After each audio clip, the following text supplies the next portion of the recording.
Hay una forma de sufrimiento que no deja marcas en el cuerpo, que ningún médico puede diagnosticar y que, sin embargo, te roba más horas de vida que cualquier enfermedad. Me refiero a esa voz interior que no para, esa que repite conversaciones que ya terminaron, la que inventa problemas que todavía no existen, la que te mantiene despierto a las 3 de la mañana, discutiendo con alguien que ni siquiera está en la habitación. Los grandes sabios de la época conocían este problema mejor de lo que lo conocemos nosotros actualmente. No lo llamaban estrés ni ansiedad. Lo llamaban la mente del mono, Shin no Saru, y lo describían como una criatura que salta sin parar de rama en rama, incapaz de quedarse quieta, gritando incluso cuando no hay nada que decir. Hoy aprenderás cómo los maestros Zen consiguieron silenciar esa voz hace siglos y no tiene nada que ver con lo que te han contado hasta ahora. Pero antes de comenzar, si sientes que aquí se habla de cosas que raramente se dicen en voz alta, por favor suscríbete y activa las notificaciones, no solo para no perderte vídeos, sino para que cuando necesites algo de ayuda, lo tengas cerca. Todos nos preguntamos qué podemos hacer para callar nuestra mente, pero nunca nos preguntamos el por qué nuestra mente nunca quiere callarse. La tradición Zen observó durante siglos a los seres humanos. Los maestros no leían libros sobre la mente ni consultaban estudios pasados. Simplemente se sentaban y observaban, y llegaron a la conclusión de algo que no queremos admitir. La mente ruidosa no es un defecto, es una respuesta. Toda esa actividad que nos agota no es un fallo del sistema, es el mismo sistema operando tal y como aprendió en un pasado. Cuando vivíamos en entornos donde el peligro podía aparecer en cualquier momento y desde cualquier dirección, una mente que no descansaba era una mente que nos mantenía vivos. Revisar el pasado buscando errores era supervivencia. Anticipar el futuro, imaginando amenazas, era supervivencia. No confiar en el silencio, no relajarse por completo y no bajar la guardia aunque todo pareciera estar bien, también era supervivencia. Esa mente del mono que hoy te roba el sueño fue durante milenios la razón por la que tus ancestros amanecían cada mañana. El problema es que ya no vivimos en esos tiempos y la mente no lo sabe. Zhuangzi, filósofo taoísta que ya hemos mencionado en el canal, tenía una forma de hablar de esto que a primera vista podría parecer un acertijo. Decía que el pez que nació en el agua no sabe lo que es el agua. Extraño, ¿verdad? Zhuangzi quería decir con eso que lo más difícil de ver es aquello dentro de lo cual estamos completamente sumergidos. Piénsalo, no podemos tratar de callar nuestros pensamientos usando la misma mente que hace el ruido. Eso es como intentar apagar un fuego añadiendo más madera y convencerte de que esto funcionará. Sabiendo esto, dime, ¿cuántas veces has querido dejar de pensar en algo, pero empiezas a añadir cosas y terminas dándole vueltas a lo mismo una y otra vez? Hay una historia que se cuenta en los monasterios Zen y quiero compartirte. Esta no aparece en libros famosos ni tiene un autor conocido. Es quizá por ello que ha sobrevivido con más fuerza que muchas otras que sí se firmaron. La historia dice así. Un joven monje un día se acercó a su maestro y le dijo: «Maestro, mi mente no para. He meditado durante meses y aún así, cada vez que me siento, los pensamientos siguen llegando sin parar a mi cabeza. ¿Qué estoy haciendo mal?». El maestro se levantó y fue a buscar un cuenco de madera. Lo llenó de agua hasta el borde y lo puso en las manos del monje. «Camina hasta el otro lado del jardín», le dijo. «No derrames ni una gota». El joven caminó lentamente con una concentración que no había tenido en semanas. Llegó al otro lado y el cuenco estaba lleno. Entonces, el maestro le preguntó: «Dime, ¿en qué estabas pensando mientras caminabas?». El monje tardó solo un segundo en responder: «En el agua, maestro, solo en el agua». El maestro sonrió y asintió. Bien, eso es todo lo que necesitas saber. Esta historia describe algo muy profundo y sencillo al mismo tiempo. La mente no se calla cuando se le ordena que se calle, pero sí se calma cuando encuentra algo lo suficientemente real en lo que posarse. No un pensamiento, sino la realidad misma, presente, con textura y peso. Los neurocientíficos descubrieron siglos después que la red neuronal por defecto es esa red que genera el parloteo interno y se desactiva cuando prestamos atención a algo del mundo exterior. Los monjes zen sabían esto sin necesidad de escáneres cerebrales. Se dieron cuenta de que pelear contra los pensamientos los fortalecen, pero la presencia real los hace desaparecer sin necesidad de luchar. Mushin. Esta palabra japonesa no tiene una traducción exacta en ningún idioma occidental. Se escribe con dos caracteres, mu, que significa vacío o ausencia, y shin, que significa mente o corazón. Y es que en el pensamiento japonés, esas dos cosas nunca estuvieron tan separadas como en el nuestro. Mushin significa literalmente mente sin mente, o dicho de otra forma, el estado en el que la mente opera por sí sola, sin que haya nadie controlando su funcionamiento. Los maestros del Budo, las artes marciales japonesas, hablaban de Mushin como el estado al que aspiraba todo practicante. Y no me refiero al estado en el que no piensas, sino al estado en el que la acción y el pensamiento se funden en algo que ya no necesita intermediarios. Te pongo un ejemplo. El arquero que ha alcanzado Mushin no piensa. Apunto, respiro y suelto. Simplemente suelta. Y la flecha llega donde tiene que llegar, porque entre el arquero y la flecha ya no hay nadie decidiendo. Esto puede parecer misticismo, hasta que te das cuenta de que ya lo has vivido antes. Lo has experimentado cuando una conversación fluyó tan bien que olvidaste que estabas hablando, o cuando tu mano escribió algo antes de que tu cabeza terminara de pensarlo. En esos momentos, sin darte cuenta, estabas en ese estado. No lo buscabas, ocurrió solo. El Zen sostiene que ese estado no es casual, sino la naturaleza original de la mente antes de que empezáramos a observarnos a nosotros mismos. Dogen, el monje que en el siglo XIII llevó el budismo zen desde China hasta Japón, escribió una frase que durante siglos ha sido leída como un koan, es decir, como uno de esos acertijos diseñados para romper el pensamiento lógico y abrir algo debajo de él. La frase dice: estudiar el camino del Buda es estudiarse a uno mismo, y estudiarse a uno mismo es olvidarse de uno mismo. Y esa paradoja, que para encontrarte tienes que soltarte, y que para conocerte tienes que dejar de vigilarte, es exactamente lo que la mente del mono no soporta, porque tú eres su proyecto más importante, su ocupación más urgente, su razón de existir. Hay algo que casi nadie dice porque puede ser incómodo de admitir. La mayor parte del sufrimiento mental que experimentamos no nos llega del mundo externo.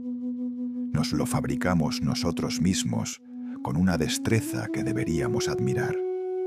No es el jefe que nos criticó lo que nos quita el sueño. Es la versión de esa conversación que hemos reproducido 40 veces, añadiendo detalles, cambiando el final y ensayando lo que deberíamos haber dicho. Construimos una historia cada vez más elaborada, alrededor de un momento que ya pasó y que no puede cambiarse. No es el futuro incierto lo que nos angustia, es el futuro que hemos creado, lleno de desastres específicos, bien detallados, y que hemos habitado mentalmente durante horas antes de que tenga la menor posibilidad de ocurrir. Los maestros zen llamaban a esto maya, una palabra tomada del sánscrito que en Occidente se traduce como ilusión, pero que en realidad significa algo más preciso: la tendencia de la mente a construir una versión de la realidad tan convincente que la confundimos con la realidad misma. Y es que esto lo hacemos con tanto detalle y tanta coherencia interna que cuando alguien nos señala que estamos viviendo en una historia que nos hemos contado nosotros mismos, nuestra primera reacción es defendernos, porque la historia parece y se siente real. La hemos interiorizado tanto que ha acabado imponiéndose sobre lo que realmente ocurre. El filósofo alemán Arthur Schopenhauer estudió profundamente el pensamiento oriental en una época en que eso era prácticamente inaudito en Europa. Describió este mecanismo de la siguiente forma: la mente humana es una fábrica de representaciones que nunca experimenta el mundo directamente, sino siempre a través de una capa de interpretación que añade, quita, distorsiona y organiza según sus propias categorías. Eso es lo que el Zen había descubierto hace 1000 años antes. Entre tú y la realidad siempre hay una historia, y la pregunta no es si la historia está ahí, sino si sabes que estás dentro de ella. Si hay una práctica que encarna mejor que ninguna otra todo lo que hemos estado describiendo, es el zazen, la meditación sentada del budismo zen. Pero para entenderlo, primero debes desaprender casi todo lo que la cultura contemporánea ha hecho con la idea de meditar. Zazen no es una técnica para reducir el estrés, ni un ejercicio para mejorar la concentración. No se trata de una herramienta de productividad, ni mucho menos una práctica de bienestar. El maestro Dogen era explícito al respecto. El zazen que practico no es aprendizaje de meditación, es simplemente la puerta dharma de descanso y alegría. Es la práctica de la iluminación totalmente aparecida. Con eso quería decir algo que nos cuesta entender en una cultura que mide todo por sus resultados. Zazen no es un medio para alcanzar ningún fin. Sentarse es el fin en sí mismo. No hay ningún lugar al que llegar porque ya estás aquí. La instrucción es aparentemente sencilla. Siéntate con la espalda recta. Deja que los ojos descansen medio cerrados, mirando hacia el suelo. Deja que las manos reposen, la derecha sobre la izquierda y los pulgares tocándose ligeramente. Observa la respiración, pero no la controles, no la mejores, no la uses como una herramienta, solo obsérvala. Nota cómo entra el aire, nota cómo sale, nota el momento entre uno y otro. Y cuando llegue un pensamiento, y llegará, porque siempre llega, no lo persigas ni lo rechaces. Simplemente nota que ha llegado. Puedes nombrarlo si quieres. Y después vuelve a la respiración. No porque el pensamiento sea malo, no porque necesites vaciarte de él, sino porque en el acto de notarlo sin engancharte a él, estás practicando exactamente lo que el mono no sabe hacer: soltar. Lo que ocurre después de semanas, meses e incluso años realizando esta práctica no es que los pensamientos desaparezcan. Ocurre algo más sutil y más radical. Empieza a haber un espacio entre el pensamiento y la reacción al mismo. Un instante, pequeño al principio, más amplio con el tiempo, en que empieza a existir algo que observa el pensamiento sin llegar a serlo realmente. Y es en ese breve instante cuando la mente del mono pierde su poder. No porque la hayas vencido, sino porque has descubierto que hay algo en ti que nunca estuvo a su merced. Recordemos brevemente lo que Lao Tzu escribió en el Tao Te Ching. El agua no vence a la roca peleando contra ella. No la ataca ni la confronta. El agua fluye a su alrededor, por encima, por debajo, encuentra cada grieta y cada lugar donde la roca ya no es tan roca. Y con el tiempo, la roca termina cediendo. Esto ocurre de forma gradual, sin que nadie pueda señalar el instante exacto en que ocurrió. Déjame explicarte por qué estamos recordando esto. El Zen propone exactamente esto para la mente del mono. No debe haber una guerra, supresión ni control, más bien algo parecido a lo que hace el agua. Presencia sin resistencia. Descubrir que cuando dejas de luchar con el pensamiento pierde la mitad de su energía de golpe, porque gran parte de lo que lo alimenta eres tú mismo resistiéndolo. La psicología contemporánea llama a esto defusión cognitiva y es uno de los pilares de la terapia de aceptación y compromiso que en las últimas décadas ha producido algunos de los resultados más consistentes en el tratamiento de la ansiedad y los pensamientos intrusivos.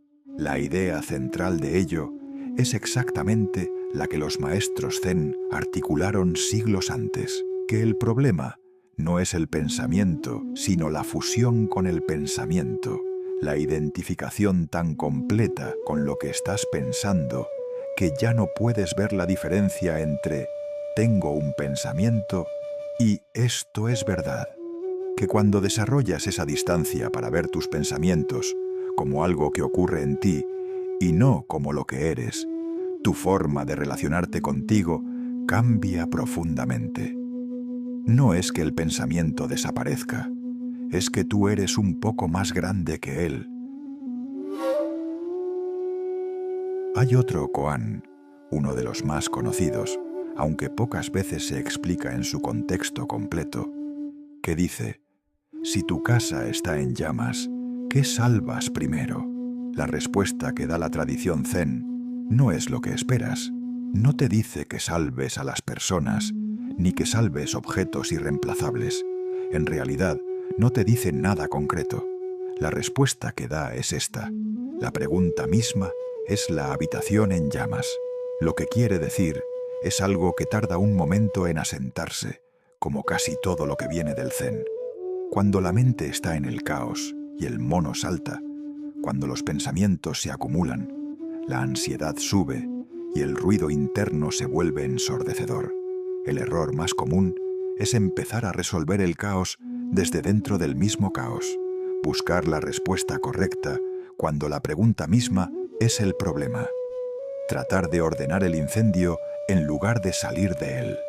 Porque salir no significa huir, no significa negar que hay un fuego.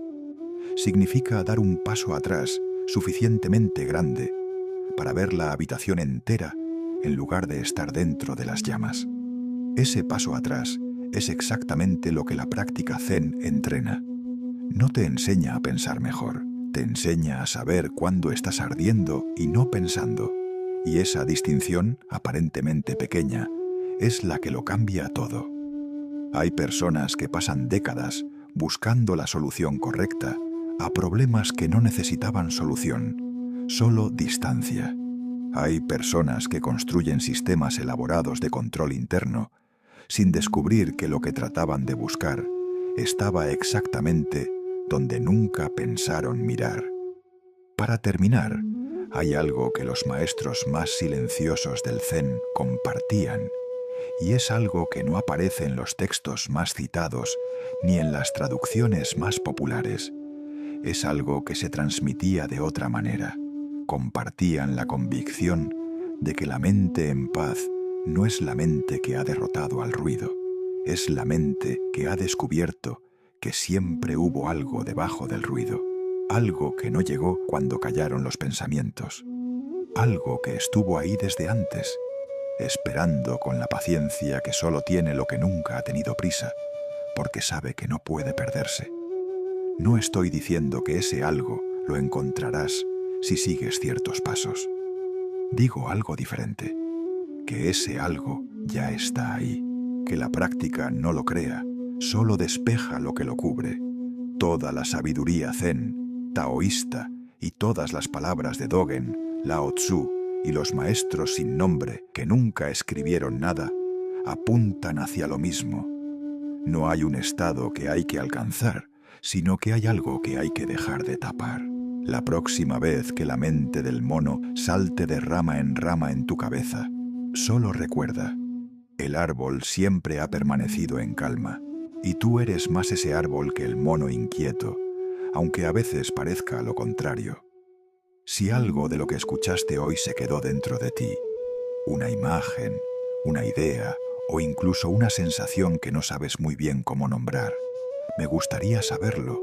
No hace falta que lo expliques con detalle, simplemente puedes dejarme una palabra o una pequeña frase en los comentarios. A veces eso dice más que cualquier otra cosa. Cuídate y nos vemos en el siguiente video.